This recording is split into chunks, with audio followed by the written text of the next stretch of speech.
എൻ്റെ ഉമ്മില്ലേ എപ്പോഴും ഇങ്ങനെയാണ്. എന്തെങ്കിലും ഒരു അടിപൊളി റെസിപ്പീസ് എല്ലാം കണ്ടാൽ എന്നോട് പറയും അത് ഉണ്ടാക്കിക്കൂടേടി ഇർഫാനാണ്.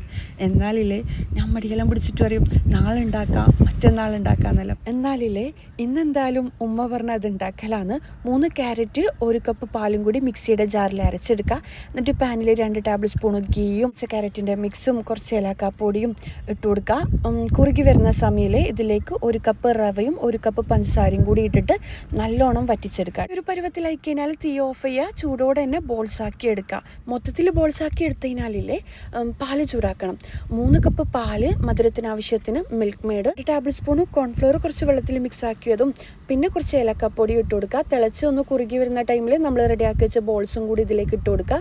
ഒന്നും കൂടി ഒന്ന് തിളപ്പിച്ച് കഴിഞ്ഞാൽ നമ്മൾ അടിപൊളി ടേസ്റ്റി ആയിട്ട് ക്യാരറ്റ് വെച്ചിട്ടുള്ള സ്വീറ്റ് റെഡി ആവും കേട്ടോ. അപ്പോൾ ഒന്നുമില്ല, ഇത് ചൂടോടെയോ തണുപ്പിച്ചിട്ടോ എല്ലാം സെർവ് ചെയ്യുക. അടിപൊളിയാണ്. പിന്നെ എൻ്റെ പേജ് ഫോളോ ആക്കാനും മറക്കണ്ട. ബൈ.